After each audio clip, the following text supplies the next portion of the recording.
Hello दोस्तों, यदि आप भी 19 नवंबर को फिजिक्स का सेंटअप परीक्षा देने वाले हैं तो अभी की इस क्लास में 19 नवंबर सेंटअप परीक्षा के लिए फिजिक्स के हम लोग ओरिजिनल क्वेश्चन पेपर का ऑब्जेक्टिव सब्जेक्टिव क्वेश्चन आंसर देखेंगे।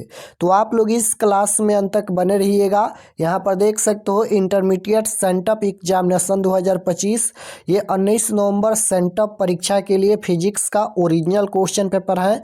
फिजिक्स का विषय कोड 117 रहेगा और सभी का सेट कोड ए रहेगा। समय 3 घंटा 15 मिनट का मिलेगा। पूर्णांक 70 रहेगा, यानी 70 नंबर का एग्जाम होगा। सबसे पहले पेपर में खंड अ मिलेगा, सेक्शन ए, जिसमें आपसे ऑब्जेक्टिव टाइप क्वेश्चन पूछा जाएगा। 1 से लेकर 70 तक ऑब्जेक्टिव क्वेश्चन पूछा जाएगा, जिनमें से किन्हीं 35 प्रश्नों के उत्तर देना है परीक्षा में। तो पहला नंबर क्वेश्चन यहाँ पर पूछा गया है कि दो विद्युत आवेशों के मध्य लगने वाले बल से संबंधित नियम कौन है। तो दो विद्युत आवेशों के मध्य लगने वाले बल से संबंधित नियम पूछा गया है, तो कूलॉम का नियम है। Right answer option number D हो जाएगा। फर्स्ट क्वेश्चन का आंसर ऑप्शन नंबर डी होगा, कूलॉम का नियम। क्वेश्चन नंबर 2 पूछा गया है यहाँ पर कि एक साबुन के बुलबुले को ऋण आवेश दिया जाता है तो उसकी त्रिज्या क्या होगी।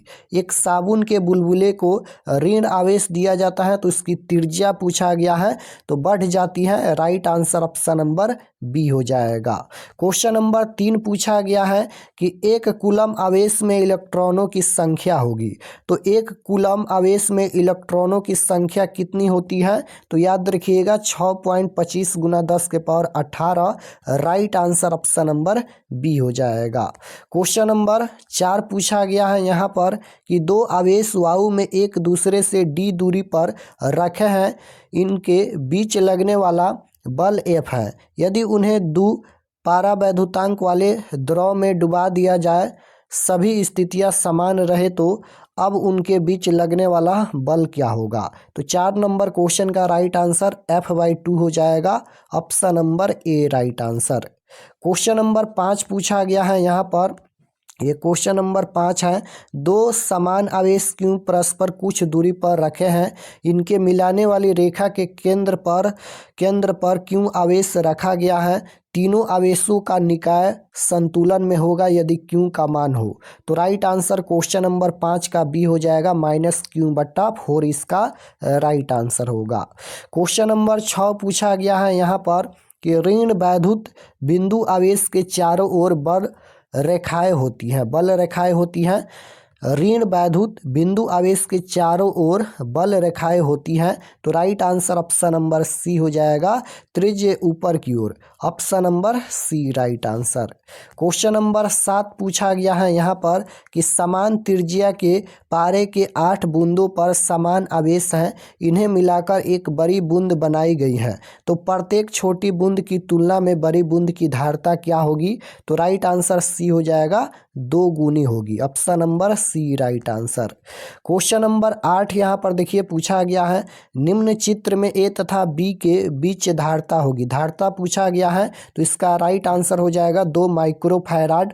ऑप्शन नंबर बी में दिया गया है, right answer option number B हो जाएगा, 2 microfarad. Option number B right answer. Question number 9 पूछा गया है यहाँ पर, किसी चुंबक का चुंबकीय आघूर्ण है। किसी चुंबक का चुंबकीय आघूर्ण क्या है, तो राइट आंसर बी हो जाएगा, सदिश राशि। क्वेश्चन नंबर 10 पूछा गया है कि एम चुंबकीय आघूर्ण वाले चुंबक को वेक्टर बी चुंबकीय क्षेत्र में उससे कार्य होगा, तो राइट आंसर 10 का डी हो जाएगा यहाँ पर राइट आंसर। क्वेश्चन नंबर 11 पूछा गया है यहाँ पर कि निम्नलिखित में कौन विद्युत चुंबकीय तरंग नहीं है। तो कौन यहाँ पर विद्युत चुंबकीय तरंग नहीं है, तो राइट आंसर सी हो जाएगा, ध्वनित तरंगे इसका राइट आंसर होगा। क्वेश्चन नंबर 12 पूछा गया है, निर्वात में प्रकाश की चाल सी चुंबकशीलता μ0 तथा परावैद्युतांक संबंध होता है, तो राइट आंसर सी हो जाएगा इसका करेक्ट आंसर। यहाँ पर ε0 μ0 c² = 1। क्वेश्चन नंबर 13 पूछा गया है, जब प्रकाश कांच में प्रवेश करती है तो उसका तरंगदैर्घ्य क्या होता है। तो जब प्रकाश कांच में प्रवेश करती है तो उसका तरंगदैर्घ्य जो है वह घटता है। Right answer option number A हो जाएगा। क्वेश्चन नंबर 14 पूछा गया है यहाँ पर कि दो डायोप्टर एन -3.5 डायोप्टर के दो लेंस संपर्क में रखे गए हैं, तो यहाँ पर समायोजन होगी। तो राइट आंसर क्वेश्चन नंबर 14 का बी हो जाएगा 1.5 डायोप्टर। क्वेश्चन नंबर 15 देखिए, यहाँ पर ये पूछा गया है कि समान समायोजन में खगोलीय दूरबीन की लंबाई होती है।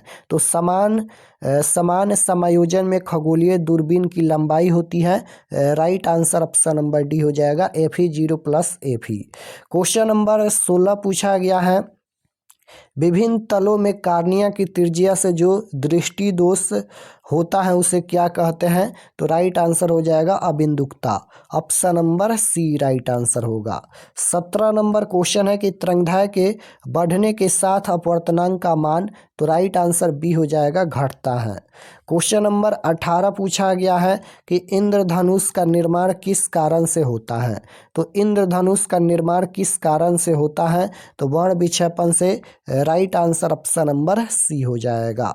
19 नंबर क्वेश्चन है कि प्रकाश के तरंग सिद्धांत से किसकी व्याख्या नहीं होती है? तो प्रकाश के तरंग सिद्धांत से किसकी व्याख्या नहीं होती है? राइट आंसर हो जाएगा प्रकाश विद्युत उत्सर्जन। Option number C right answer होगा। 20 नंबर क्वेश्चन पूछा गया है, व्यतिकरण करते दो प्रकाश तरंगों की तीव्रताएं 9:4 के अनुपात में है, तो न्यूनतम तीव्रताओं का अनुपात क्या होगा? तो राइट आंसर 20 नंबर का हो जाएगा 25:1। Option number A right answer हो जाएगा। 21 नंबर क्वेश्चन है, निम्नलिखित में कौन सबसे उत्तम एकवर्ण प्रकाश का स्रोत है? तो राइट आंसर डी हो जाएगा लेसर। नेक्स्ट क्वेश्चन है कि जब सूक्ष्मदर्शी की नली की लंबाई बढ़ाई जाती है तब इसकी आवर्धन क्या होगा? जब सूक्ष्मदर्शी की नली की लंबाई बढ़ाई जाती है तो इसकी आवर्धन पूछा गया है। तो राइट आंसर 22 नंबर का हो जाएगा घटती है। Option number B right answer. 23 number question है कि 4 डायोप्टर क्षमता का अभिसारी लेंस एक सरल सूक्ष्मदर्शी की तरह इस्तेमाल किया जाए तो इसकी आवर्धन क्षमता क्या होगी? तो राइट आंसर सी हो जाएगा 2। क्वेश्चन नंबर यहाँ पर 24 पूछा गया है कि छोटे आपतन कोण के लिए म्यू अपवर्तनांक वाले पतले प्रिज्म का न्यूनतम कोण क्या होगा? तो राइट आंसर 24 का बी हो जाएगा यहाँ पर μ-1 × A। क्वेश्चन नंबर 25 पूछा गया है कि जब श्वेत प्रकाश किसी प्रिज्म से गुजरता है तब सबसे अधिक, इसका राइट आंसर हो जाएगा 25 का ऑप्शन नंबर सी बैगनी रंग का। क्वेश्चन नंबर 26 पूछा गया है कि एक पतले फिल्म के रंग का कारण है, तो राइट आंसर हो जाएगा 26 नंबर का बी व्यतिकरण। क्वेश्चन नंबर 27 है बूस्टर का नियम है, तो बूस्टर का नियम इनमें से कौन है? तो राइट आंसर सी हो जाएगा μ = 10 IP। क्वेश्चन नंबर 29 पूछा गया है कि प्रकाश किरण के तीखे कोण से मुड़ने की घटना को क्या कहते हैं? तो राइट आंसर हो जाएगा ऑप्शन नंबर बी विवर्तन कहते हैं। क्वेश्चन नंबर 30 पूछा गया है किसी प्रिज्म की वर्ण विक्षेपण क्षमता निर्भर करती है, तो राइट आंसर हो जाएगा प्रिज्म के पदार्थ की प्रकृति पर। 31 नंबर क्वेश्चन है, एमी द्रव्यमान तथा ई आवेश का एक इलेक्ट्रॉन विरामावस्था से होकर गुजरता है, इसकी अंतिम महत्तम ऊर्जा। तो राइट आंसर 31 नंबर का डी हो जाएगा EV। क्वेश्चन नंबर 32 है इलेक्ट्रॉन वोल्ट मापता है, तो इलेक्ट्रॉन वोल्ट मापता है ऊर्जा को। राइट आंसर डी हो जाएगा। 33 नंबर क्वेश्चन है प्लांक नियतांक की विमा है, तो राइट आंसर हो जाएगा mL²T−1। Option number A right answer. 34 number question पूछा गया है उत्सर्जित फोटो इलेक्ट्रॉन की ऊर्जा निर्भर करती है, तो 34 का राइट आंसर हो जाएगा ऑप्शन नंबर बी प्रकाश की तीव्रता। क्वेश्चन नंबर 35 देखिए यहाँ पर पूछा गया है कैथोड किरणें है, तो कैथोड किरणें ऋण आविष्ट हो जाएगा। ऑप्शन नंबर इसका डी नोट कर लीजिएगा, राइट आंसर डी हो जाएगा। तो 35 प्रश्नों का ही उत्तर देना है, हम 35 प्रश्न बता दिए। चलिए आपको बता देते हैं कि आप लोग इसका सब्जेक्टिव और ऑब्जेक्टिव कहाँ से डाउनलोड कर सकते हैं। और चैनल पर नए होंगे तो चैनल को ज़रूर सब्सक्राइब कर लीजिएगा, क्योंकि कुछ देर में आपका मैथ और बायोलॉजी का भी क्वेश्चन पेपर अपलोड होगा, तो आप लोग चैनल को ज़रूर सब्सक्राइब कर लीजिएगा। तो objective subjective question answer download करने के लिए गूगल पर चले आना है और आपको सर्च करना है rkexpertstd.com। ध्यान से देखिएगा, इसी नाम को आपको गूगल में सर्च करना है rkexpertstd.com। तो जैसे ही गूगल पर सर्च करेंगे rkexpertstd.com तो आपके सामने इस प्रकार से फर्स्ट पेज आएगा। यहाँ पर देख लीजिए, पहला पेज इस प्रकार से आएगा, इस पर आपको क्लिक करना है rkexpertstd, इस पर आपको क्लिक करना है। तो जैसे ही क्लिक करेंगे ये ओपन हो जाएगा। ओपन होने के बाद आपको नीचे आना है क्लास 12th के सेक्शन में। तो यहाँ पर देख सकते हो ये क्लास 12th का सेक्शन है और इसमें सभी सब्जेक्ट का क्वेश्चन पेपर मिल जाएगा। और अगर आप लोग टेस्ट देना चाहते हैं तो लाइव टेस्ट पर क्लिक करके आप लोग सभी विषय का ऑनलाइन टेस्ट दे सकते हैं। क्वेश्चन पेपर डाउनलोड करने के लिए क्लास 12th के सेक्शन में आएंगे और इसमें सभी सब्जेक्ट का क्वेश्चन पेपर का लिंक दिया गया है। जैसे आपको फिजिक्स का देखना है या केमिस्ट्री का देखना है, इस पर आपको क्लिक करना है।